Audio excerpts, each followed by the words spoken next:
Sobat Budiman, jumpa lagi dengan saya Herman Ipo di channel HI Production dalam acara Bumi Kandas, Bumi Kalimantan dalam Serpihan.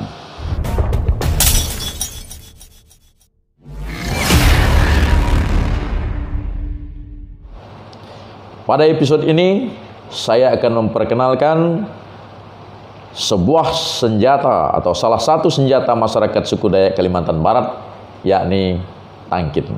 Berikut pesan atau amanat yang terkandung dalam tangkit sebagai sebuah simbol budaya.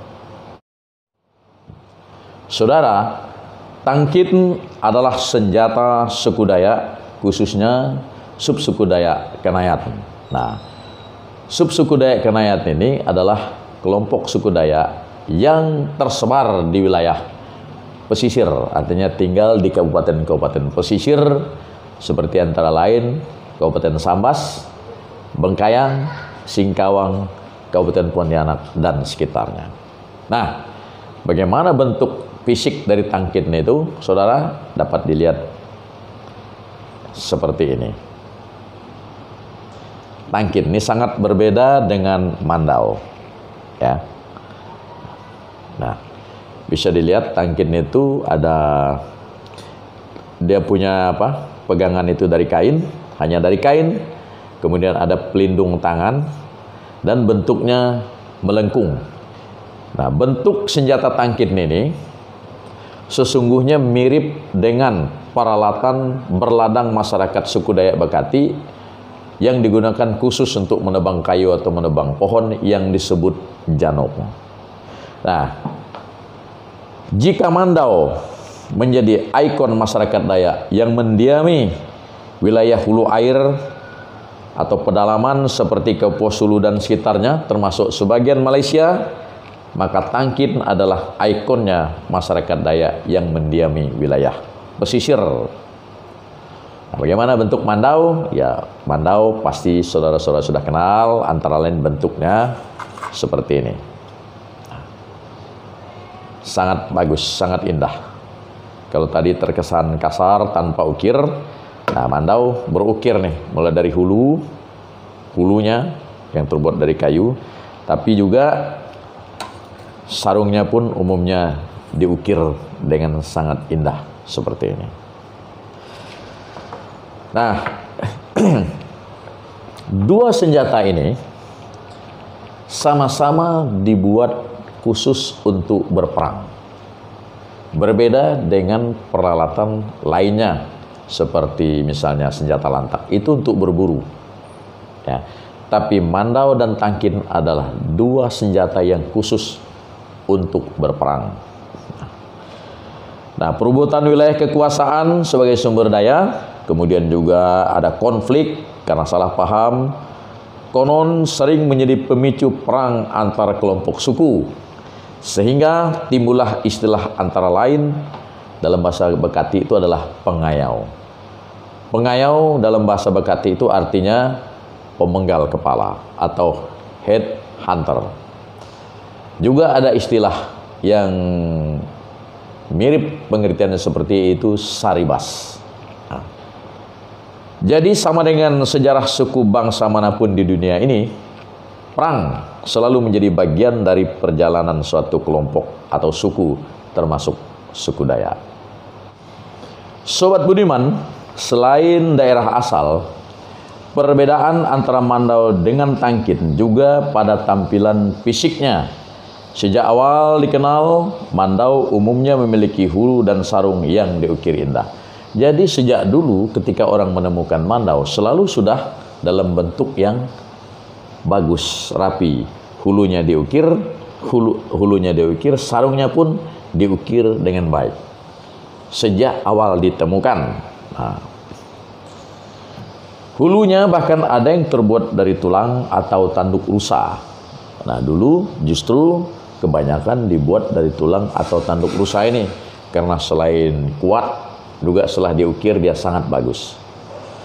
Nah, sedangkan tangkit pada awalnya umumnya tanpa sarang, bahkan gagang atau besi bagian pegangannya tidak ada alas pegangan atau tidak ada hulunya.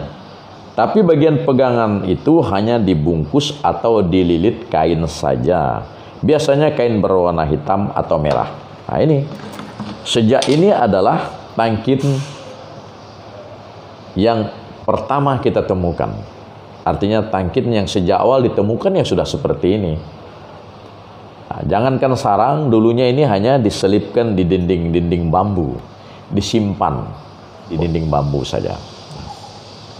Nah, ada yang khas lagi dari tangkin ini, bagian ujung besi pegangan umumnya dihiasi besi berwarna kuning. Nah, kita tunjukkan lagi nih.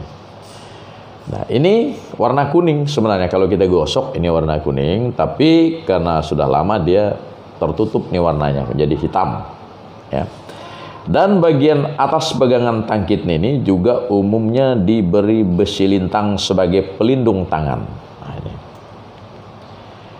ini kalau diperhatikan ada besi lintangnya, tapi karena sudah putus termakan karat sudah tidak ada. Nah, bentuknya tuh kalau dalam bentuknya yang baru seperti ini. Ada besi lintang. Nah, fungsinya jelas untuk melindungi tangan dari senjata lawan jika terjadi benturan. Nah, ketika terjadi benturan senjata lawan, dia akan tersangkut ini sehingga tangan ini aman. Nah, dalam bahasa teknisnya untuk melindungi atau menangkis senjata lawan.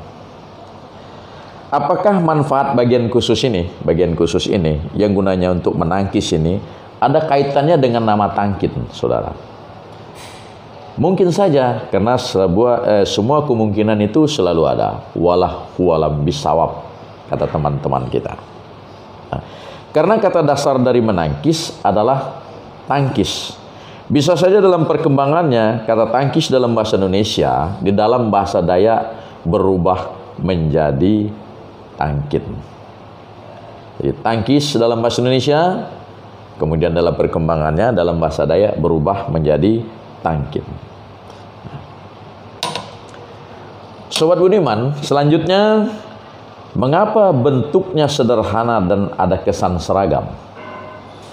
Sederhana dan seragam. Maksud saya ini sama bentuknya nih. Nah, bentuknya sama dan seragam. Bisa jadi ini memang dibuat dalam waktu singkat dan untuk keperluan mendadak.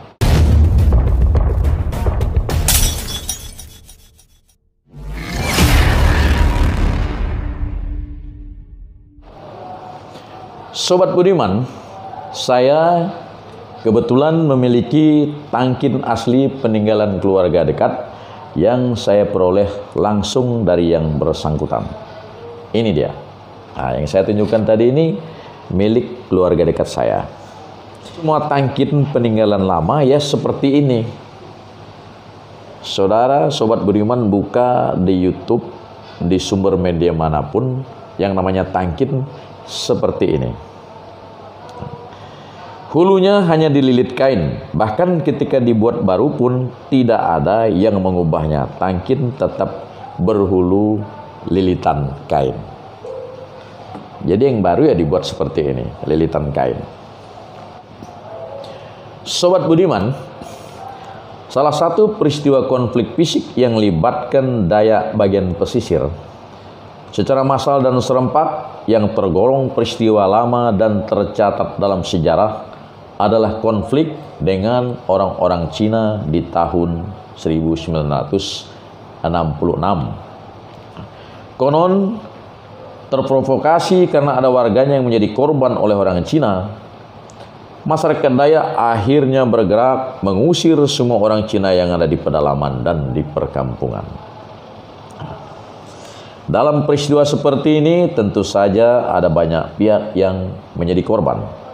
Belakangan ada rumor yang berkembang bahwa korban suku Dayak yang menjadi pemicu bergeraknya suku Dayak ternyata bukan oleh orang Cina, tapi oleh pihak lain yang sengaja bermaksud memprovokasi agar orang Dayak melakukan pengusiran terhadap orang-orang Cina yang ada di pedalaman.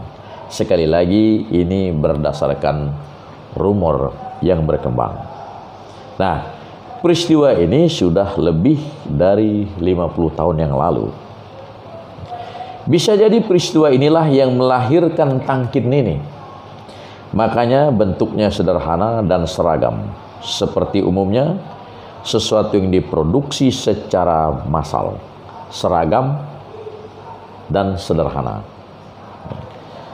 Karena untuk mendukung gerakan orang Dayak yang termakan provokasi, dibikinlah tangkin ini sebagai senjata pelengkap untuk bergerak. Jika ditilik peristiwa ini terjadi 50 tahun yang lalu, artinya 50 tahun yang lalulah tangkin ini dibuat. Sekitar tahun 1966. Karena itu wajar kalau dia sudah mulai karatan dan sebagian bentuknya sudah hilang termakan karat. Tapi inilah tangkin asli. Saya sebagai saksi hidup, saya dapatkan langsung dari orang keluarga dekat. Saya peroleh langsung dari yang bersangkutan, pemilik tangkin ini.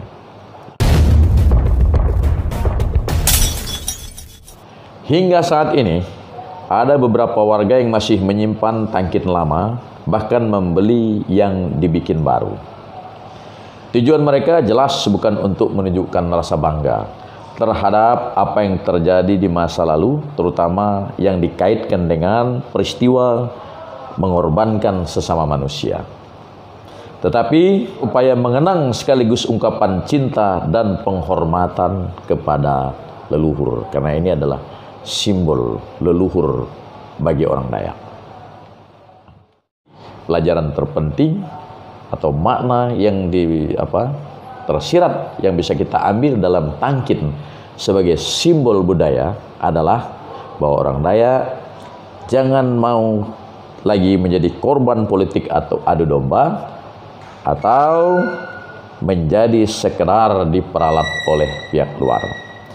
Karena jika itu masih terjadi, maka sampai kapanpun orang Dayak tidak akan pernah dihargai.